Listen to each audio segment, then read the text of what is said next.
अजामिल जैसा पापी, अन्यायी, अत्याचारी अंत समय में नारायण नाम लेकर के तर गया। नारायण नाम में इतनी शक्ति सामर्थ्य है कि महापापी अजामिल को भी तार दिया। तो हम आप इतने बड़े पापी नहीं है कि हम आप नहीं तर सकते है? क्या भाव है? अजामिल अधम में न थी क्या बुराई,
भगवान का नाम लेने मात्र से नाम संकीर्तनम यस्य सर्व पाप प्रणाशनम प्रणामो दुख गमनम तम नमामि हरिम पर।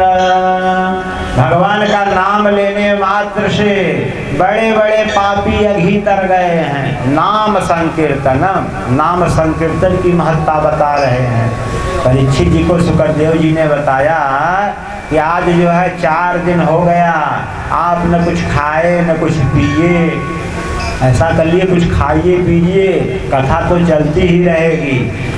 वक्तुम वर्ष 100 वर्ष तक कथा हो फिर भी पूरी नहीं हो सकती। कुछ खा लीजिए, कुछ पी लीजिए।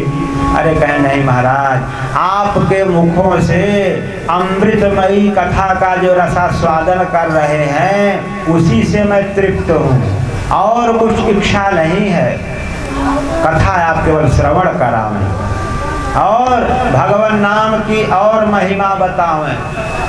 परीक्षित जी ने प्रश्न किया, कहा महाराज हमने सुना है कि भगवान ने भक्त प्रहलाद की भी रक्षा करी है, तो भक्त प्रहलाद को भगवान ने किस प्रकार से बचाया?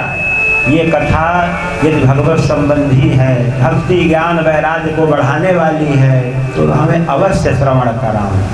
सुखदेव जी ने कहा हिरण्यकश्यपु और हिरण्याक्ष 2 भाई थे। कल आप लोगों ने हिरण्याक्ष के वध तक की कथा का श्रवण किया। आइए आज हम लोग 7वें स्कंद में प्रवेश करते हैं। बोलिए जय श्री कृष्णा। जय श्री कृष्ण। हिरण्यकश्यपु महाप्रतापी दानवराज घोषणा करवा दिया, न यष्टव्यम न दातव्यम, कोई न यज्ञ करेगा न कोई दान देगा। अगर जपना है तो राम नाम नहीं, हिरण्यकश्यपु जपें लोग। घर घर जो है डुगडुगी पिटवा दिया। उन्हीं का पुत्र हुआ भक्त प्रहलाद। भगवत भक्त प्रहलाद कहे जाते हैं। छोटा सा बालक है और पढ़ने के लिए भेज दिया संडा मर्क के यहाँ, जो गुरु हैं पढ़ा रहे हैं। लेकिन भक्त प्रहलाद का जो मन है पढ़ाई में नहीं लगता, क्योंकि वो पहले से पढ़े पढ़ाए हैं।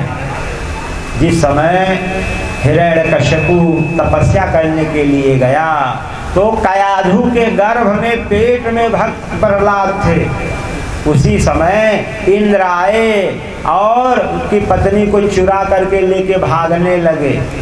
ज्यों ही कयाधु को लेकर के भागने लगे, बीच में नारद जी मिल गए, खूब डांटा, अरे मूर्ख, तुमको लड़ना है तो हिरण्यकश्यपु से लड़ो। ये तुम्हें दिखाई नहीं दे रहा है कयाधु के पेट में गर्भ है, बच्चा है, और गर्भिणी स्त्री का हरण करना महापाप है। खूब डांटा इंद्र को, और डांट करके ले करके कयाधु को अपने आश्रम में आए। खूब दिव्य श्लोकों को सुनाया, दिव्य ज्ञान दिया। गर्भ में जब बालक रहता है तो सब सीख जाता है, क्योंकि एक दिन में तो पानी के बुल्ले के समान होता है। पंचरात्रेण बुद्बुदम, 5 रात्रि बीता तो बुद्बुद के समान। दशाहे च करकंधु, 10 दिन बीता तो बैर के समान। 2 महीना बीता, 3 महीना बीता तो ऊपर का भाग बनने लगता है, सिर, हाथ, पैर है। 5-6 महीना जब लगा, 5वां 6ठा महीना तो बालक क्या करता है, आगे पीछे ऊपर नीचे चलने लगता है माता के गर्भ में। कयाधु के गर्भ में भक्त प्रहलाद की कथा। तो जो कुछ ऐसे में कई जन्मों का स्मरण होता है। इसलिए कहा गया है कि गर्भिणी माताओं को चाहिए कि गर्भस्थ शिशु के कल्याण के लिए, पेट में बच्चा है तो अनाप शनाप बात न करें, भगवान का नाम ले, धार्मिक ग्रंथों को पढ़ें, सत्कर्म करें, तो बालक के ऊपर प्रभाव पड़ता है। जैसा मैया करेगी वही प्रभाव बच्चों के ऊपर पड़ता है। आज कयाधु के गर्भ में भक्त प्रहलाद ने दिव्य ज्ञान प्राप्त कर लिया। नारद का जितना उपदेश है सब श्रवण किया। इधर हिरण्यकश्यपु तपस्या करने के लिए गए। ज्यों ही तपस्या प्रारंभ किया, ब्रह्मा को प्रसन्न करना चाह रहे थे। मंत्र जप रहे, ओम ब्रह्मणे नमः, ब्रह्मणे नमः। इंद्र आए, तोता का रूप बना करके पेड़ पे बैठ गए और दूसरा मंत्र जपने लगे, ओम नमो नारायणाय। समाधि भंग हो गई। बड़ा दुष्ट तोता है, मैं कुछ और मंत्र पढ़ रहा हूँ और ये कुछ और कहता है। लौट करके घरे आए, कयाधु ने सब बात बताया।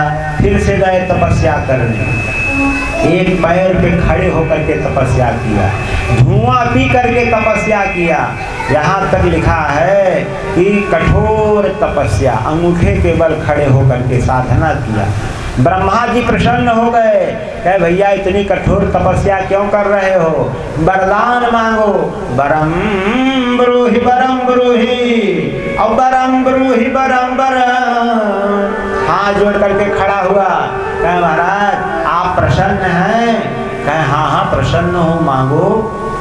तो विधाता हमें अजर अमर कर दीजिए। अरे कहे ये नहीं हो सकता, अजर अमर, मैं भी अजर अमर नहीं हूँ, तुम्हें कैसे अजर अमर कर दूँ, और कुछ मांग ले। सोचा कि क्या मांगू। बड़ी तपस्या करने के बाद ब्रह्मा दादा प्रसन्न हुए हैं।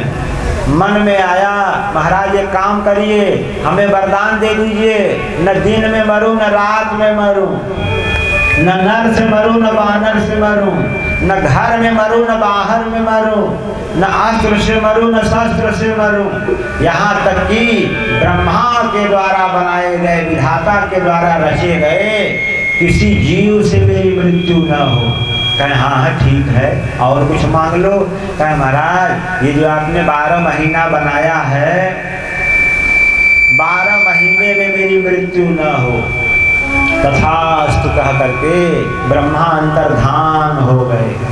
आया घर पर, आए छोटे से बालक हैं, भक्त प्रहलाद को ले जा करके स्कूल में, विद्यालय में डाला। विद्यालय का क्या नाम है? हिरण्यकश्यपु महाविद्यालय, जिसमें केवल आसुरी विद्या सिखाई जा रही है, आसुरी विद्या बताई जा रही है।